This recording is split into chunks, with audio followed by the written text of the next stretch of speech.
On our promo, we also had promised to expose how repair shop compensation plans can affect whether or not you're being sold unneeded repairs. Here to discuss that and shed light on that for our community is Doug Moss with Greg's Garage. Doug, thanks for joining us today.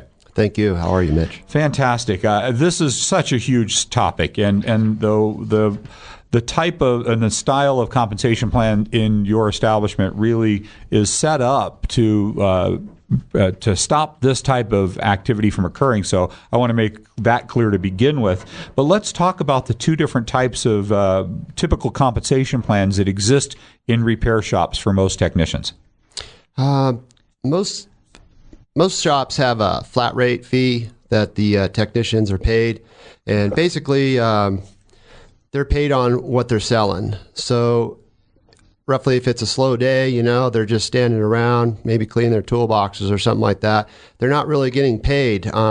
So when they're checking cars out, and if that work gets sold, let's say they got a 4 or 5 hour job on that ticket, that's what they might be making for the day. Whereas at Greg's Garage, what really led me over there is his compensation plan is that he pays his technicians a flat fee for an 8 hour day. So we're not really having to sell stuff to make a paycheck to feed our families. And you just described that. So I'd like to back up here a little bit and discuss your history in the industry and how long you've been to Greg's Garage and why you chose or are so proud to represent Greg's Garage that you joined us today to talk about it. I've been in the industry for roughly about 22 years.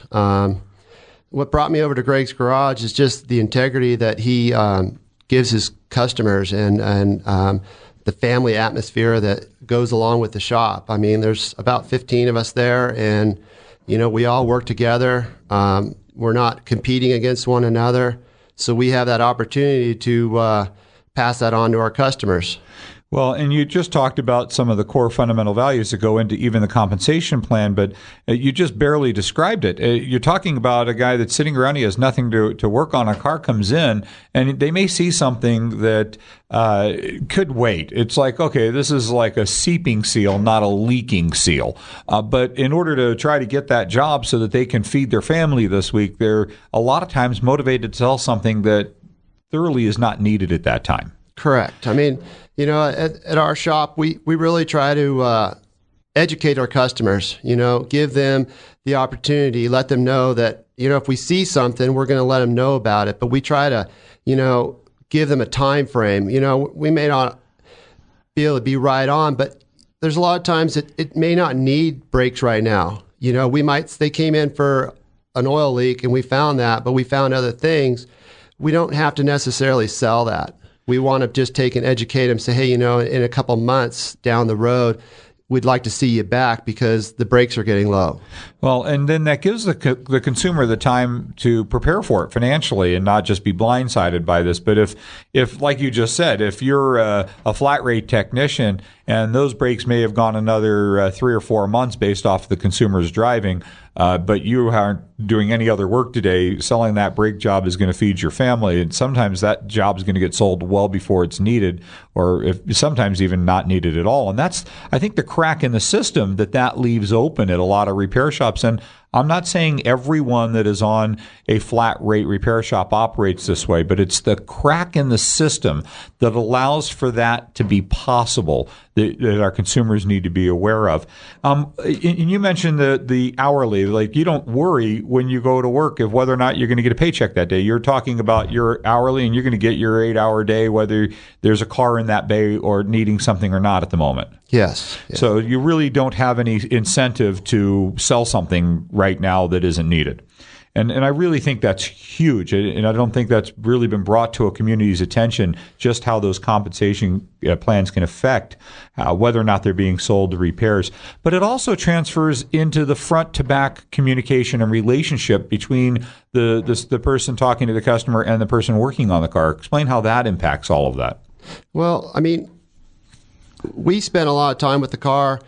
The service advisors up front, they talk to the customers, get their complaints, and then we try to go up and talk to the service writer after we've checked out the cars and diagnosed them, and let them know, hey, these are the things that are important, but these are the things that are coming down the line that they need to be aware of, instead of sometimes, it hasn't been real busy this week, you try to sell it all up front. Our thing is at Greg's Garage that we want a repeating customer. So we try to prioritize every ticket, not just try to sell them everything at one time, because it's just a tough thing to bite off, especially in today's economy. You just said it. That business model in the long run is far more successful. And this is exactly what's happening right now with Greg's Garage. I mean, look at the size of it. How many service bays do you have? How many lifts do you have in that facility now? We have about 14 lifts and about 7 empty stalls. So you still have even room for more. And this is just a giant, very clean, very meticulously organized shop with terrific quality trained technicians as well. One of the things that Greg came on and talked about on a previous show is that the front people that greet the customer and write those tickets are not salespeople. And I think this ties into the whole philosophy of Greg's Garage and why we endorse this business and ask our community to support it and to support its type of practices and to stop supporting businesses that don't attain these types of business practices and levels of quality and integrity. The other thing that I really like, and you really hit on it, was the integrity of your business. But when there's consumers are out there right now, and I think there's probably hundreds of people out there this weekend that are going to look at buying a car.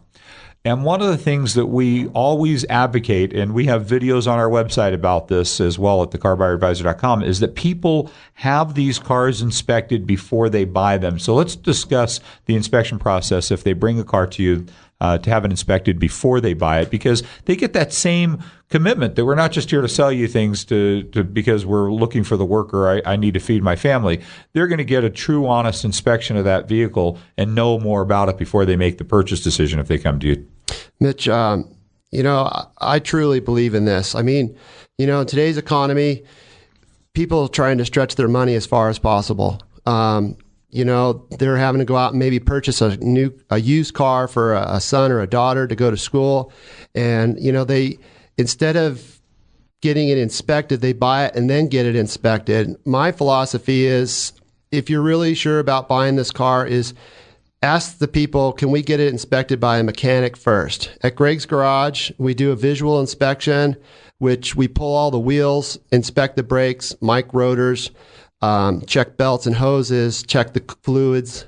This way, you know what the car may need prior to buying it. Some people will purchase a car for $2,500 and then they bring the car in and have it looked at a few weeks later and find out that it may need close to $2,500 worth of work, and they're not prepared for that.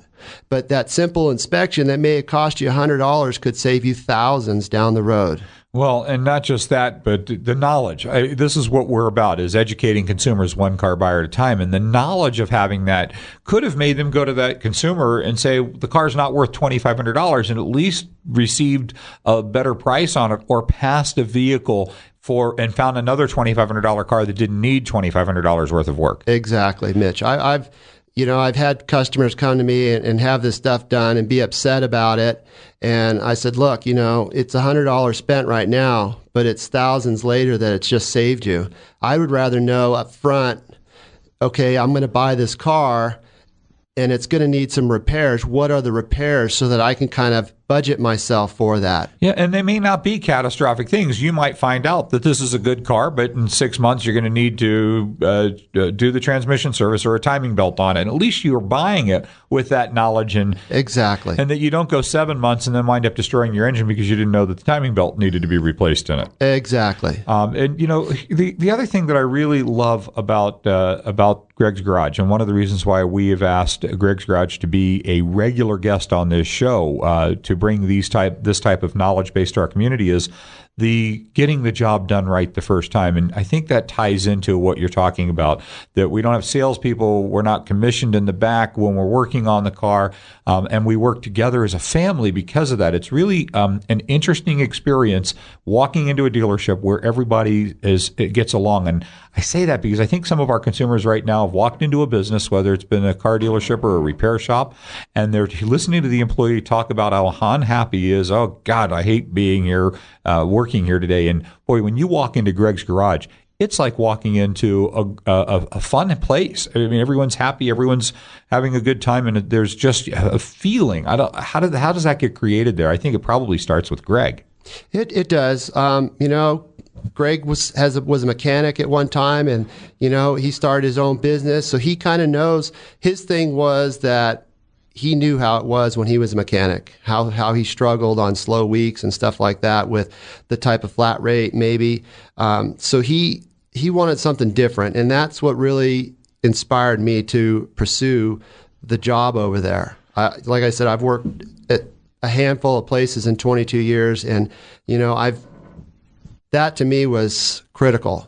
Just to be able to know that I'm going to work to service cars, keep people on the road so that they're not breaking down, and not have to take and stress out about where's my next paycheck coming from because I'm trying to sell things that really don't need to be sold. I mean, I've seen it in this industry so many times where a customer may come from another facility and they said that it needs brakes, it needs this, it needs that. And I'll take a look at things and I'm like, I think you got 6 or 8 months left. Well, and I think there are a lot of, I'll say this publicly, a lot of our female consumers that think that, because they walk into a garage that they're just going to be sold things if the word safety comes up that they may not have needed. And I just want our community to know that's not what's going to happen if you take your car into Greg's Garage. What you're going to find is a shop with integrity, core fundamental values, and if you can hear the passion that Doug has for his employment at Greg's Garage, and a company that takes care of its employees can take care of its customers, and it really transfers that way. How do they get a hold of you over at Greg's Garage? You can get a hold of us at 775-324-0911. That's at 410 East 6th Street in Reno. Doug Moss with Greg's Garage, thank you so much for being here today and sharing this knowledge base with our community. I'm sure right now there are a lot of people that are just shocked to know that the compensation plans could affect whether or not they're even sold something that they do or don't need. Thanks for being here today. Thank you, Mitch.